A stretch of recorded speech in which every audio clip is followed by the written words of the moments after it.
अस्सलाम वालेकुम क्लास।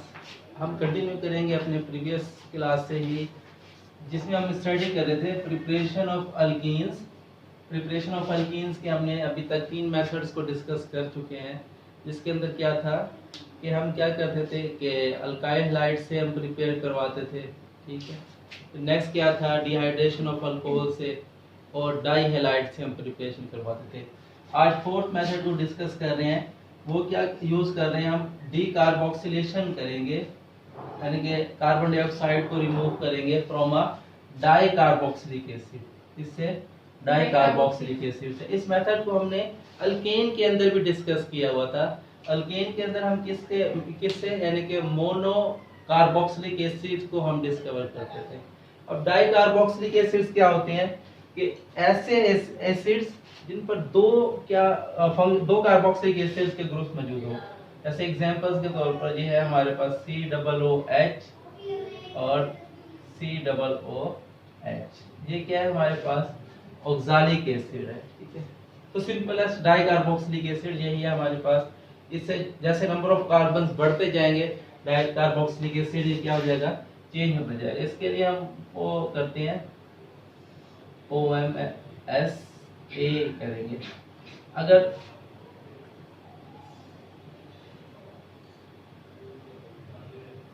अगर दो कार्बन आइटम, दो फंक्शनल ग्रुप्स के अंदर कोई भी कार्बन आइटम मौजूद नहीं है तो इसे हम क्या कहेंगे, ऑक्सालिक एसिड्स कहेंगे। अगर दो कार्बोक्सिलिक एसिड्स के दरमियान एक कार्बन आइटम मौजूद है, CH2 और फिर C डबल बॉन्ड OH, तो इसे हम क्या कहते हैं, मेलोनिक एसिड कहते हैं। क्या कहते हैं इसे, मेलोनिक एसिड। तो अगर दो कार्बोक्सिलिक एसिड्स के दरमियान क्या हो, हमारे पास दो कार्बन आइटम मौजूद हो, तो इसे हम क्या कहते हैं, सक्सेनिक एसिड कहते हैं। क्या कहते हैं, सक्सेनिक एसिड कहते हैं।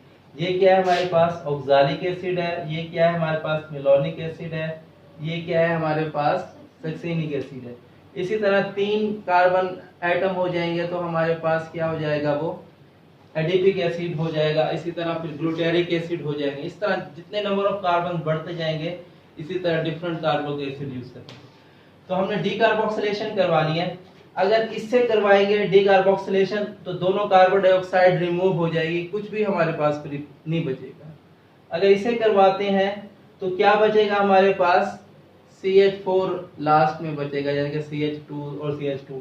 लेकिन जो हम बनवाना चाह रहे हैं, अल्कीन प्रिपेयर करवाना चाह रहे हैं, वो मेलोनिक एसिड से नहीं होगी, मेलोनिक एसिड से नहीं होगी।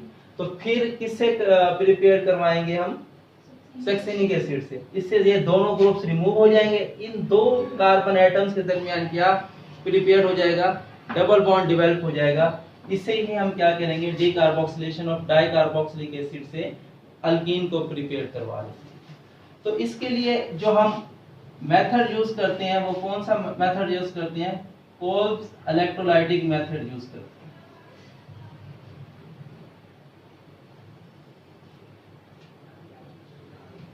ये सेम मेथड है जो हमने अल्केन की प्रिपरेशन के अंदर यूज किया था। अल्केन की प्रिपरेशन के अंदर हमने क्या किया था कि मोनोकार्बोक्सिलिक एसिड लिए थे। बाकी सारा प्रोसेस वो होगा कि इलेक्ट्रोलाइसिस होगी। इलेक्ट्रोलाइसिस के नतीजे में क्या होगा कि ये हमारे पास आयंस के अंदर कन्वर्ट हो जाएगा। उस आयंस को रिस्पेक्टिव हमारे पास एनोड की तरफ या कैथोड की तरफ मूव करेंगे। अब कोल्ब्स इलेक्ट्रोलाइटिक मेथड के अंदर हम साल्ट यूज करेंगे। कौन सा साल्ट यूज करेंगे, जो अभी हमने यहाँ पे डिस्कस किया है, किसका, सक्सेनिक एसिड का। कौन सा यूज कर सकते हैं, अभी एसिड्स के अंदर है, एसिड के अंदर है। जब इसे किसी भी बेस के साथ रिएक्ट करवाएंगे तो ये किस में कन्वर्ट हो जाएगा, साल्ट के अंदर कन्वर्ट हो जाएगा। किसके अंदर कन्वर्ट हो जाएगा, साल्ट के अंदर कन्वर्ट हो जाएगा। अब कोई भी साल्ट यूज कर सकते हैं इसका।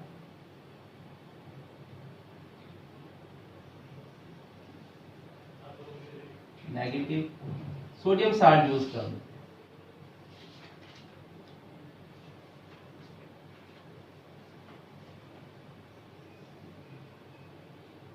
ये जब इसे क्या करेंगे, इलेक्ट्रोलाइसिस करवाएंगे इसके अंदर, ठीक है।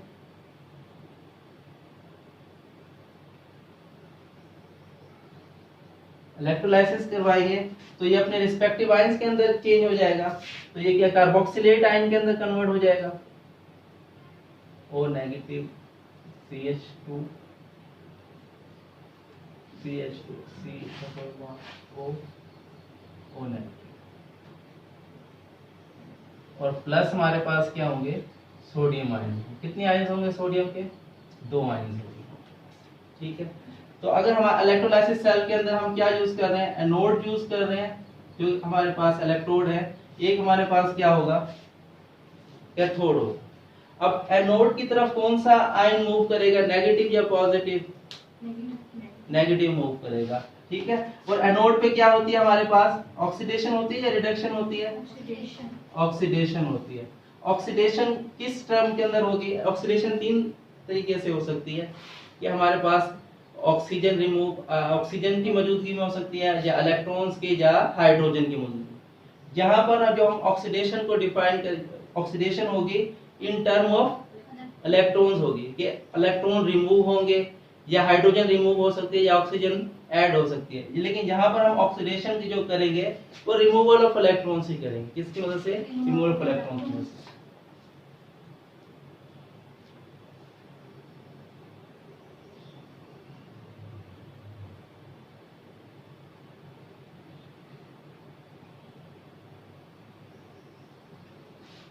O negative. अब देखें एक ऑक्सीडेशन होगी, एक इलेक्ट्रॉन रिमूव होगा, एक इलेक्ट्रॉन, ये देखें इस नेगेटिव आयन का मतलब कितने हैं, कितने इलेक्ट्रॉन है, नेगेटिव चार्ज का मतलब कितने इलेक्ट्रॉन है, ये कितने इलेक्ट्रॉन्स होते हैं, एक कोवलेंट बॉन्ड की मदद, एक कोवलेंट बॉन्ड के अंदर कितने इलेक्ट्रॉन्स होते हैं, 2 इलेक्ट्रॉन्स होते हैं। अब एक नेगेटिव जो हमारे पास n आयन बना, एक इलेक्ट्रॉन दे देगा तो कितने बच जाएगा पीछे, एक इलेक्ट्रॉन बच जाएगा। लेकिन वो एक इलेक्ट्रॉन अब चार्ज की फॉर्म के अंदर होगा या रेडिकल की फॉर्म के अंदर होगा?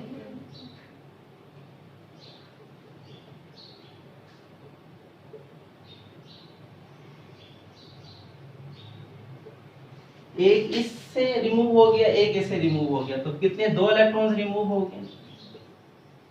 अभी अगले स्टेप से करने के पहले देखिए, अब ये डीकार्बोक्सिलेशन के अंदर हमने क्या है, कार्बन डाइऑक्साइड क्या होगी, रिमूव होगी। अब किस तरह रिमूव होगी, देखें एक ये हमारे पास रेडिकल है, यहां से आ गया, मूव करेगा। अब इसमें से भी ये होमोलिटिक ब्रेकडाउन होगी, और होमोलिटिक ब्रेकडाउन कौन सी होती है, होमोलिटिक, एक हेटेरोलिटिक ब्रेकडाउन होती है, एक होती है होमोलिटिक। होमोलिटिक ब्रेकडाउन होगी तो एक बॉन्ड को हम 2 इक्वल हिस्सों के अंदर क्या करेंगे, डिवाइड करेंगे। अगर 2 इलेक्ट्रॉन है तो एक की तरफ आ जाएगा, एक दूसरे इलेक्ट्रॉन की तरफ। इसकी होमोलिटिक हम ब्रेकडाउन करेंगे तो ये एक इलेक्ट्रॉन यहां पर आ जाएगा। ठीक है, इसी तरह एक इलेक्ट्रॉन ये नीचे वाले जो सेम फॉलो करेगा। इसी तरह जब रेडिकल को आपने शो करवाना है तो ये डबल पूरे एरो से शो नहीं करें, हाफ एरो से शो करवाना, देखिए हाफ एरो से। अगर इसको हम यूं इस तरह मूव करेंगे तो इसका मतलब है कि एक इलेक्ट्रॉन का पेयर मूव कर रहा है। अगर ये एक साइड सिंगल साइड से मूव कर रहा है तो ये किसको शो कर रहा होता है कि एक सिंगल इलेक्ट्रॉन, वहां पे इलेक्ट्रॉन का पेयर मूव कर रहा होता है, यहाँ पे सिंगल इलेक्ट्रॉन को मूव करवा रहे हैं। देखिए अब सी, एक इलेक्ट्रॉन यहां से आया, एक इलेक्ट्रॉन यहां से आया, कितने बॉन्ड बन गए, ये डबल बॉन्ड बन गए ना, कार्बन डाइऑक्साइड बन जाएंगे, C double bond O, C double bond O। तो कितनी कार्बन डाइऑक्साइड रिमूव हो गई है, 2 कार्बन डाइऑक्साइड। अब ये किस फॉर्म के अंदर बच गया हमारे पास, रेडिकल फॉर्म के अंदर।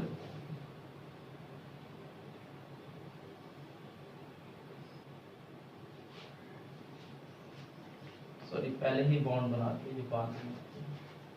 अब ये एक रेडिकल ये वाला, एक रेडिकल ये वाला, ये दोनों ही क्या करेंगे, यहाँ पर मूव करके बॉन्ड बना देंगे। कौन सा बॉन्ड बना देंगे, ये डबल बॉन्ड बना देंगे। क्या प्रिपेयर हो जाएगा हमारे पास, डबल बॉन्ड प्रिपेयर हो जाएगा। डबल बॉन्ड प्रिपेयर हो जाएगा तो कौन सा ये डबल बॉन्ड है, अल्कीन की कौन सी क्लास के अंदर से हमने प्रिपेयर करवा दिया, इथीन प्रिपेयर करवा दिया। किसके अंदर, इथीन का प्रिपेयर करवा दिया। किस मेथड के थ्रू, पोस्ट इलेक्ट्रोलाइटिक मेथड के थ्रू।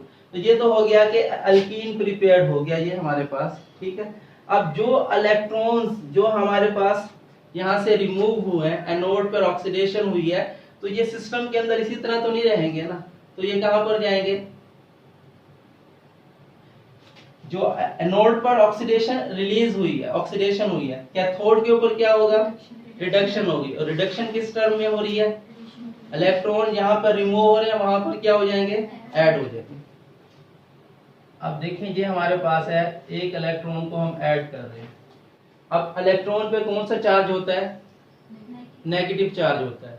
तो ये किसके ऊपर, पार्शियल पॉजिटिव की तरफ अटैक करेगा या पार्शियल नेगेटिव की तरफ, पार्शियल पॉजिटिव की तरफ अटैक करेगा। जब ये पार्शियल पॉजिटिव की तरफ अटैक करेगा तो यहाँ से पूरा बॉन्ड शिफ्ट हो जाएगा। ये पार्शियल चार्ज किसके ऊपर आ जाएगा, नेगेटिव चार्ज के ऊपर आ जाएगा। किसके ऊपर आ जाएगा, नेगेटिव चार्ज के अंदर, यानी OH नेगेटिव बन जाएंगे प्लस हाइड्रोजन का एक यानी कि रेडिकल फॉर्म के अंदर। लेकिन यहाँ पर कितने इलेक्ट्रॉन्स रिलीज हुए थे, 2 इलेक्ट्रॉन थे। यही प्रोसीजर एक और दफा होगा तो हाइड्रोजन के कितने रेडिकल्स हो जाएंगे, 2 रेडिकल्स होंगे। ये दोनों अपने पास बॉन्ड शेयर करके क्या बना देंगे, क्या बना देंगे, हाइड्रोजन गैस बना देंगे। अब ये जो हमारे पास दो कार्बोक्स OH नेगेटिव 2 बनी है, तो सिस्टम के अंदर हमने देखा था कि जब इलेक्ट्रोलाइसिस कर रहा था तो 2 हमारे पास क्या थे, सोडियम के आयन भी बने थे। अब 2 सोडियम के आयन और 2 OH आयन मिलके क्या बना देंगे, हमारे पास 2NaOH बना देंगे, सोडियम हाइड्रोक्साइड। ठीक है, तो ये साइड प्रोडक्ट है, जो सोडियम हाइड्रोक्साइड है या जो हमारे पास हाइड्रोजन गैस रिमूव हुई है, ये सारे क्या हैं, साइड प्रोडक्ट हैं। जो कार्बन डाइऑक्साइड भी रिमूव हुई है, ये सब के सब क्या हैं, साइड प्रोडक्ट हैं। मेन प्रोडक्ट हमारे पास क्या था, इथीन जो प्रिपेयर करवाया। मेन प्रोडक्ट क्या था, इथीन प्रिपेयर करवाया। अब ये रिएक्शन इथीन तो प्रिपेयर करवा लिया, लेकिन सिंथेटिक पॉइंट ऑफ व्यू से ये इतना अच्छा रिएक्शन नहीं है। क्यों, इसके अंदर साइड रिएक्शन बहुत ज्यादा प्रोड्यूस हो रहे हैं, साइड प्रोडक्ट ज्यादा प्रोड्यूस हो रहे हैं, जैसे हाइड्रोजन है, सोडियम हाइड्रोक्साइड है, कार्बन डाइऑक्साइड है। ये क्या करेंगे, अब इतने सारा साइड प्रोडक्ट जैसे जैसे ज्यादा होते जाएंगे, जो मेन प्रोडक्ट है जिसको हम डिजायर्ड प्रोडक्ट है जिसकी प्रिपरेशन करवा रहे हैं, इसकी जो क्या होगी कि एफिशिएंसी रिएक्शन में कम हो जाएगी, यानी कि इसकी कंसंट्रेशन क्या बनेगी, कम बनेगी। यानी कि सिंथेटिक पॉइंट ऑफ व्यू से ये इतना अच्छा रिएक्शन नहीं है कि जिस सारी की सारी हमें जो अल्कीन प्रिपेयर करवा रहा है। क्यों, साइड प्रोडक्ट है और साइड प्रोडक्ट को हैंडल करना भी क्या है, इतना आसान नहीं होता। ठीक है, ये था डीकार्बोक्सिलेशन ऑफ डाइकार्बोक्सिलिक एसिड से। तो हम नेक्स्ट लास्ट टॉपिक है अल्कीन की प्रिपरेशन के हवाले से, वो है हमारे पास partial hydrogenation of alkyne. Alkyne की पार्शियल हाइड्रोजनेशन करनी है। अगर हम कंप्लीट हाइड्रोजनेशन इसके अंदर कितने ट्रिपल बॉन्ड होते, डबल बॉन्ड होते हैं, सॉरी एक ट्रिपल बॉन्ड होता है किसके अंदर, अल्काइंस के अंदर। अगर इसे कंप्लीट हाइड्रोजनेशन कर दें, कंप्लीट हाइड्रोजनेशन करेंगे तो ये किसके अंदर कन्वर्ट हो जाता है, सिंगल बॉन्ड के अंदर कन्वर्ट हो जाएंगे। किसके अंदर, सिंगल बॉन्ड के अंदर कन्वर्ट हो जाएगा। तो ये क्या प्रिपेयर हो गया, अल्केन, यानी कि अनसैचुरेशन से किसकी तरफ आ गया, सैचुरेशन की। ये कंप्लीट इसकी क्या है, हाइड्रोजनेशन है। लेकिन यहाँ पर हम कर रहे हैं पार्शियल हाइड्रोजनेशन, किसकी, अल्काइंस की, या कंट्रोल्ड हाइड्रोजनेशन। किसको, कंट्रोल्ड हाइड्रोजनेशन को। कि रिएक्शन ऐसे पहले यानी कि ट्रिपल बॉन्ड से किसमें कन्वर्ट करेंगे, डबल बॉन्ड के अंदर कन्वर्ट करेंगे। अब इस डबल बॉन्ड को फर्दर सिंगल बॉन्ड में कन्वर्ट होने नहीं देंगे। ऐसे रिएजेंट यूज करेंगे जो इसको इस डबल बॉन्ड की पोजीशन पे रोक दे। इसे हम कहते हैं पार्शियल हाइड्रोजनेशन। क्या कहते हैं इसे, पार्शियल या कंट्रोल्ड हाइड्रोजनेशन कहते हैं। क्या कहते हैं हम इसे, कंट्रोल्ड हाइड्रोजनेशन कहते हैं। तो देखते हैं क्या है, ये हमारे पास अल्काइंस है, ठीक है, हाइड्रोजनेशन कर रहे हैं इसके। तो कैटलिस्ट जो यूज करेंगे वो क्या है, लेड बेरियम सल्फेट, और इसको पॉइजन करेंगे किसकी मदद से, क्विनोलिन की मदद से। किसकी मदद से, क्विनोलिन की मदद से पॉइजन करेंगे। तो ये हमारे पास डबल बॉन्ड के अंदर कन्वर्ट हो जाए। किसके अंदर, ट्रिपल बॉन्ड किसके अंदर कन्वर्ट हो गया, डबल बॉन्ड के अंदर कर गया। तो ये क्या था, इसकी पार्शियल हाइड्रोजनेशन थी। अब जो वैसे हमने पॉइजन करा है, पॉइजन का मतलब क्या है कि इस रिएक्शन को हमने स्लो डाउन कर दिया कंट्रोल करने के लिए। यानी कि ये क्विनोलिन जो हमने यूज करा है, ये पॉइजन करता है। पॉइजन का मतलब वो नहीं जो जहरीला हम जो कर रहे हैं, यहाँ पर जो पॉइजन का मतलब है कि स्लो डाउन कर देंगे रिएक्शन को, कि जो ट्रिपल बॉन्ड से किसके अंदर कन्वर्ट होगा, डबल बॉन्ड के अंदर कन्वर्ट होगा। तो ये क्या है हमारे पास, पार्शियल हाइड्रोजनेशन है। क्या है ये हमारे पास, पार्शियल हाइड्रोजनेशन है। अच्छा, इस जो हमारे पास रीजेंट है, इसको हम एक और नाम भी देते हैं, यानी कि जो कैटलिस्ट जो यूज कर रहे हैं हमने, बैरियम और बैरियम सल्फेट और क्विनोलिन को यूज करा, इसे हम कहते हैं लिंडलॉर रिएजेंट भी कहते हैं। और इसकी मदद से जो हमारे पास क्या बनेगा, अल्कीन बनेगी। वो कौन सी अल्कीन बनेगी, सिस अल्कीन बनेगी। क्या अल्कीन, कौन सी अल्कीन बनेगी, सिस अल्कीन। हमने पढ़ा था ना कौन कौन सी अल्कीन्स होती हैं, सिस और ट्रांस। सिस में क्या होता है कि जो सेम ग्रुप्स हैं वो किस साइड पे, सेम साइड पे होंगे जो ग्रुप्स हैं, हायर प्रायोरिटी ग्रुप्स हैं जिसके अंदर। और ट्रांस अल्कीन के अंदर क्या होते हैं, अपोजिट साइंस के अंदर, अपोजिट साइड।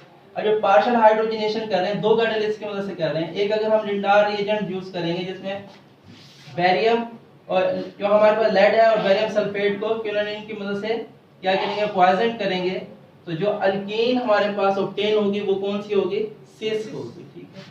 अगर इसी अल्काइंस की हम हाइड्रोजनेशन करें किसकी मदद से, सोडियम और अमोनिया की मदद से, ये वाला कैटलिस्ट यूज करें, तो अब भी हमारे पास क्या होगा कि अल्कीन्स प्रिपेयर होगी।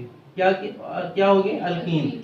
लेकिन ये कौन सी अल्कीन प्रिपेयर होगी, ट्रांस अल्कीन होगी। क्या होगी, ट्रांस अल्कीन। ये कौन सी अल्कीन प्रिपेयर हो रही है जो हमने लिंडार रिएजेंट यूज करा है, ये कौन सी थी, सिस अल्कीन थी। ये इसका शॉर्ट क्वेश्चन और एमसीक्यूज है कि सिस अल्कीन को किस तरह पार्शियल हाइड्रोजनेशन से कौन से रिएजेंट यूज करेंगे, और ट्रांस अल्कीन के लिए हम कौन से मेथड को यूज करेंगे। ठीक है, यही था प्रिपरेशन के हवाले से अल्कीन का। इससे रिलेटेड कोई क्वेश्चन है तो पूछिए।